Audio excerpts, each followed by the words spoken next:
नमस्कार stoic friends. आज एक बहुत सुंदर और गुरुत्वपूर्ण विषय पे बात करने जा रहे हैं, जो है गुस्सा। गुस्सा एक आग जो बाहर नहीं, पहले अंदर जलती है। ये वो लहर है जो हमारे भीतर की शांति को तहस नहस कर देती है। कोई हमें अपमानित करता है, धोखा देता है, या हमारी उम्मीदों को तोड़ देता है, और हमारी प्रतिक्रिया बनती है क्रोध। पल भर में हमारी जुबान तलवार बन जाती है और आंखें युद्ध का मैदान। लेकिन क्या आपने कभी सोचा है कि ये गुस्सा, जो हमें ताकतवर लगता है, वो असल में हमारी सबसे बड़ी कमजोरी बन चुका है? स्टोइक दर्शन एक ऐसा ज्ञान जिसे सदियों पहले ग्रीस और रोम के महापुरुषों ने आत्मसात किया, हमें सिखाता है कि गुस्से के सामने झुकना कोई बहादुरी नहीं, असली वीरता है। उस आग को बुझा देना, उस तूफान को थाम लेना जो भीतर उठता है। मार्कस ऑनरेलियस, सेनेका, एपिक्टेटस, इन सभी ने कहा कि जो व्यक्ति खुद पर शासन नहीं कर सकता, वह दुनिया पर कभी शासन नहीं कर सकता। आज की दुनिया में जहां हर कोई जल्दी में है, जहां सम्मान की लड़ाई हर मोड़ पर है, वहां गुस्सा एक स्वाभाविक प्रतिक्रिया बन गई है। लेकिन यही वह स्थान है जहां स्टोइक विचारधारा हमें अलग रास्ता दिखाती है। यह कहती है, प्रतिक्रिया मत दो, नियंत्रण रखो, शांति को मत खो, उसे साधो। गुस्से पर नियंत्रण कोई आसान कार्य नहीं है। यह युद्ध है, पर यह युद्ध बाहर नहीं, भीतर लड़ा जाता है। और इस युद्ध में जीतने के लिए हमें सिर्फ तर्क नहीं, अनुशासन, जागरूकता और अभ्यास की जरूरत होती है। इस भाषण में हम जानेंगे स्टोइक दर्शन की वो 8 गहरी, व्यावहारिक और आत्मा को छू जाने वाली रणनीतियां, जो न केवल गुस्से पर नियंत्रण देती हैं, बल्कि हमारे जीवन को भी एक नई ऊंचाई तक ले जाती है। ये कोई साधारण सलाह नहीं, ये वो शास्त्र हैं जो राजा भी पढ़ते थे और साधु भी। अगर आप भी उस आग से थक चुके हैं जो अंदर ही अंदर आपको जला रही है, अगर आप भी उस मानसिक शांति की तलाश में हैं जो दुनिया की कोई भी परिस्थिति छीन न सके, तो यह सफर आपके लिए है। तो चलिए, इन 8 स्टोइक रणनीतियों के साथ एक यात्रा शुरू करते हैं, भीतर की शांति की, आत्मनियंत्रण की, और उस शक्ति की जो बिना शोर किए जीतना जानती है। नंबर 1, प्रतिक्रिया देने से पहले रुकें। गुस्सा एक क्षणिक तूफान होता है। वह तेजी से आता है, सब कुछ अस्त व्यस्त कर देता है, और फिर पीछे छोड़ जाता है सिर्फ पछतावा। लेकिन क्या आपने कभी सोचा है कि इस तूफान को आने से पहले रोका जा सकता है? स्टोइक दर्शन का पहला और सबसे प्रभावशाली हथियार है, रुको। प्रतिक्रिया मत दो, पहले खुद से सवाल करो। कई बार हम ऐसे लोगों से टकराते हैं जो हमें नीचा दिखाते हैं, अपमान करते हैं, या हमारे आत्मसम्मान को ठेस पहुंचाते हैं, और हम उस पल की गर्मी में बिना सोचे समझे जवाब दे देते हैं। पर वो जवाब क्या होता है? गुस्से से भरा, अहंकार से सना, और अक्सर हमें खुद को बाद में कोसने पर मजबूर करता है। स्टोइक विचारक एपिक्टेटस कहते हैं, it's not what happens to you, but how you react to it that matters. यानी हमारे साथ क्या हुआ, उससे ज्यादा महत्वपूर्ण है कि हमने उस पर कैसे प्रतिक्रिया दी। जब आप किसी की बात पर तुरंत प्रतिक्रिया देते हैं, तो आप अपना नियंत्रण उसे सौंप देते हैं। आप अब स्वतंत्र नहीं रहते। आप उस व्यक्ति की कठपुतली बन जाते हैं जिसने आपके भीतर का बटन दबाया। अब सोचिए, अगर आपने एक पल रुककर सोचा होता, एक गहरी सांस ली होती और खुद से सवाल किया होता, क्या यह जवाब देना जरूरी है? क्या यह मेरी गरिमा के अनुकूल है? तो शायद परिणाम अलग होता। शायद आप मौन रहकर और भी ऊंचा उठते। स्टोइक दर्शन में पॉज यानी विराम एक शक्तिशाली अभ्यास है। ये वो क्षण होता है जब आप अपने भीतर झांकते हैं। आप अपनी भावनाओं को पहचानते हैं, उन्हें स्वीकार करते हैं, पर उन्हें अपने निर्णयों पर हावी नहीं होने देते। ये विराम आपकी मानसिक स्वतंत्रता का प्रतीक है। सेनेका ने कहा था, the greatest remedy for anger is delay.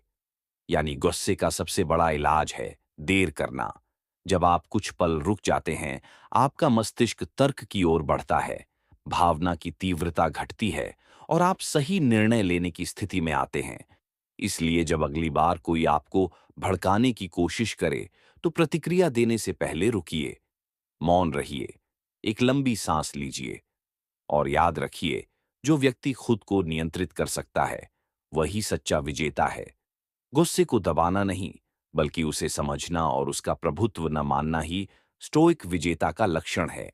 Number 2, बाहरी घटनाओं को नियंत्रित करने की कोशिश मत करो। Don't try to control the uncontrollable. कल्पना कीजिए, आप सुबह जल्दी उठते हैं, तय करते हैं कि आज का दिन सकारात्मक रहेगा, लेकिन रास्ते में कोई गाड़ी टक्कर मार देती है, ऑफिस में बॉस ताने मारता है और घर लौटते ही कोई करीबी उलाहना देता है। अब सोचिए, क्या आप इन चीजों को रोक सकते थे? नहीं। लेकिन गुस्सा फिर भी आता है, और इसी गुस्से में हम अपने दिन, अपने मूड और अपने संबंधों को जला डालते हैं। स्टोइक दर्शन की सबसे शक्तिशाली शिक्षा है, जो तुम्हारे नियंत्रण में नहीं है उसे बदलने की कोशिश मत करो। एपिक्टेटस ने कहा था, some things are up to us and some things are not. यानी कुछ चीजें हमारे हाथ में होती हैं और कुछ नहीं। फिर भी हम दिन भर उन्हीं चीजों से उलझते रहते हैं जो हमारे हाथ में नहीं हैं, जैसे कि दूसरों का व्यवहार, उनके शब्द, उनका नजरिया या हालात। जब आप यह स्वीकार करते हैं कि बाहरी घटनाएं आपके नियंत्रण में नहीं हैं, तो गुस्से की आग बुझने लगती है। क्यों? क्योंकि अब आप अपने दायरे को पहचान चुके हैं। आप जानते हैं कि किसी और की गलती आपको बर्बाद नहीं कर सकती, जब तक कि आप उसे खुद अपनी मानसिक शांति में घुसने न दें। मान लीजिए, कोई आपकी आलोचना करता है, आप उसे रोक नहीं सकते, लेकिन आप यह तय कर सकते हैं कि उस आलोचना को अपने दिल तक पहुंचने देना है या नहीं। आप यह भी तय कर सकते हैं कि आप उसे तर्क से जवाब देंगे, मौन से हराएंगे, या फिर मुस्कुराकर आगे बढ़ जाएंगे। स्टोइक कहते हैं कि असली शक्ति तब आती है जब आप सिर्फ अपनी मानसिकता और अपने दृष्टिकोण को नियंत्रित करना सीखते हैं। जब आप इस बात को लेकर सजग हो जाते हैं कि आपका समय, ऊर्जा और ध्यान किस चीज पर खर्च करना है और किस पर नहीं। गुस्सा तब आता है जब आप अपनी उम्मीदें किसी और की तरफ बांध देते हैं। आप चाहते हैं कि लोग हमेशा आदर से बात करें, कोई आपको गलत न समझे, हर स्थिति आपके पक्ष में हो, लेकिन जीवन कभी इस तरह नहीं चलता। जब आप यह मान लेते हैं कि दुनिया अराजक है, कि लोग बदलेंगे नहीं और कि कई बार आपको अपमान भी सहना होगा, तभी आप भीतर से शांत और मजबूत बनने लगते हैं। इसीलिए अगली बार जब कोई आपको गुस्सा दिलाने की कोशिश करे, तो खुद से कहिए, यह मेरे नियंत्रण में नहीं है, लेकिन मेरी प्रतिक्रिया जरूर मेरे हाथ में है। और यही सोच आपको हर लड़ाई में विजयी बना देगी, बिना तलवार उठाए। नंबर 3, भावनाओं को तटस्थता से देखो। गुस्सा जब आता है, तो वह हमें पूरी तरह अपनी गिरफ्त में ले लेता है। हमारी सोच धुंधली हो जाती है, शब्द झर बन जाते हैं और हम किसी और के नहीं, खुद के दुश्मन बन जाते हैं। लेकिन स्टोइक दर्शन हमें सिखाता है कि गुस्से का शिकार नहीं, बल्कि उसका दर्शक बनो। अपनी भावना को महसूस करो, लेकिन उसमें डूबो मत। उसे देखो जैसे कोई तीसरा व्यक्ति, शांत, स्थिर और तटस्थ। एपिक्टेटस कहते हैं, we are not disturbed by things, but by the views we take of them. यानी हम किसी घटना से नहीं, बल्कि उस घटना के प्रति अपनी सोच से प्रभावित होते हैं। जब कोई आपको अपमानित करता है, तो गुस्सा उस व्यक्ति की वजह से नहीं, बल्कि आपकी सोच की प्रतिक्रिया है।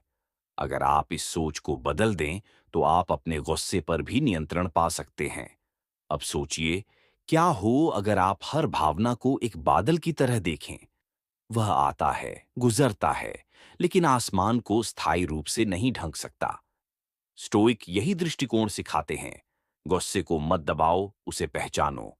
खुद से कहो, यह गुस्सा है, यह मेरी ऊर्जा को चूस रहा है, क्या मैं इसे अपनी शक्ति देना चाहता हूं? जब आप किसी भावना को बाहर से देखते हैं, तो आप उसके गुलाम नहीं रहते। आप उसे नाम देते हैं, समझते हैं और फिर तय करते हैं कि आपको क्या करना है। यह आत्मनिरीक्षण की सबसे ऊंची अवस्था है, और यहीं से आत्मनियंत्रण की शुरुआत होती है। सेनेका कहते हैं, anger, an acid that can do more harm to the vessel in which it is stored than to anything on which it is poured। यानी गुस्सा वो तेजाब है जो सबसे ज्यादा नुकसान उसी बर्तन को करता है जिसमें वह रखा जाता है, यानी हमें खुद को। अगर हम हर बार अपनी भावना के पीछे भागेंगे, तो हम उसका उपकरण बन जाएंगे। लेकिन अगर हम उसे देखेंगे, उसका विश्लेषण करेंगे और फिर शांत मन से निर्णय लेंगे, तब हम उसकी शक्ति को हर लेंगे। तो अगली बार जब आपको गुस्सा आए, तो प्रतिक्रिया देने से पहले आंखें बंद करें और खुद से कहें, मैं अपने गुस्से को देख रहा हूं, मैं इसे पहचानता हूं, लेकिन मैं इसे अपने ऊपर हावी नहीं होने दूंगा। यही अंतर है एक साधारण व्यक्ति और एक स्टोइक योद्धा में। भावनाओं को अनुभव करो, लेकिन विवेक को कभी ना छोड़ो। यही दृष्टिकोण तुम्हें उस आत्मिक ऊंचाई पर ले जाएगा जहां गुस्से का कोई अस्तित्व नहीं होता, सिर्फ शांति, स्पष्टता और शक्ति होती है। नंबर 4, अपने गुस्से की कीमत समझो। गुस्सा मुफ्त में नहीं आता। यह आपकी आत्मा की शांति के बदले आता है, आपके रिश्तों की गर्मी के बदले आता है, और सबसे अहम, यह आपके विवेक, आपकी सोचने समझने की क्षमता के बदले आता है। और फिर जब तूफान थमता है, तब हमें उस नुकसान का एहसास होता है जो हमने अपने ही हाथों किया होता है। स्टोइक विचारक सेनेका ने बहुत सटीक कहा, anger is a short madness, यानी गुस्सा एक छोटी सी पागलपन की अवस्था है। उस समय हम जो भी कहते हैं, करते हैं, सोचते हैं, वह सब तर्क से नहीं, आवेग से आता है। और इस आवेग की कीमत हम बहुत भारी चुकाते हैं। अब सोचिए, आपने किसी को गुस्से में अपमानित कर दिया क्योंकि उन्होंने आपको ठेस पहुंचाई थी। उस एक पल की प्रतिक्रिया ने आपकी छवि को धूमिल कर दिया। आपके शब्द किसी के दिल को चीर गए। हो सकता है आप सही थे, लेकिन गुस्से की भाषा ने आपको गलत साबित कर दिया। क्या वो पल वाकई इस कीमत के लायक था? स्टोइक दर्शन यहीं पर हमें रोकता है। यह कहता है, पहले सोचो, फिर बोलो। गुस्से की कीमत उस व्यक्ति को नहीं, आपको चुकानी पड़ती है। क्योंकि जब आप गुस्सा करते हैं, तो आपके शरीर में तनाव के रसायन बहने लगते हैं, आपकी धड़कन तेज हो जाती है, रक्तचाप बढ़ता है और मन कुंठा से भर जाता है। धीरे धीरे यह गुस्सा आपका स्वभाव बन सकता है, और तब यह सिर्फ एक भावना नहीं, बल्कि एक जहर बन जाता है। स्टोइक योद्धा जानता है कि उसके शब्दों, उसके कार्यों और उसकी चुप्पी, हर चीज की एक कीमत होती है। वह किसी भी ऐसी प्रतिक्रिया को नहीं चुनता जो उसकी आत्मा की शांति छीन ले। वह जानता है कि अपने ऊपर नियंत्रण ही सबसे बड़ी शक्ति है। इसलिए वह गुस्से में प्रतिक्रिया नहीं देता, वह विश्लेषण करता है, मौन रखता है, और फिर यदि आवश्यक हो तो ठंडे दिमाग से निर्णय लेता है। सोचिए, अगर किसी और की गलती पर आप अपना संतुलन खो दें, तो आप उस व्यक्ति से कमजोर साबित हो जाते हैं। लेकिन अगर आप गुस्से को पहचान कर भी उस पर प्रतिक्रिया न करें, तो वही व्यक्ति चकित रह जाता है। आपकी शांति ही आपका प्रतिशोध बन जाती है। नंबर 5, चीजों को बड़े परिप्रेक्ष्य में देखो। हम में से ज्यादातर लोग छोटे छोटे मुद्दों को जीवन मृत्यु का सवाल बना लेते हैं।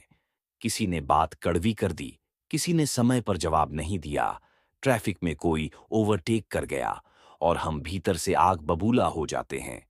लेकिन क्या ये वाकई उस गुस्से के लायक हैं जो हम सहते हैं? स्टोइक दर्शन सिखाता है कि हर स्थिति को बड़े परिप्रेक्ष्य में देखो, जूम आउट करो।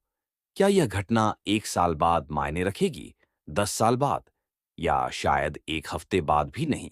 यदि नहीं, तो फिर उस पर इतना क्रोध क्यों? मार्कस ऑनरेलियस ने कहा था, आपके पास अपने मन पर नियंत्रण है, न कि बाहरी घटनाओं पर। Realise this and you will find strength. जब आप बड़े कैनवास पर देखना शुरू करते हैं, तो छोटी घटनाओं की ताकत खुद ब खुद कम हो जाती है। आप समझने लगते हैं कि जीवन उससे कहीं बड़ा है जितना हम महसूस करते हैं।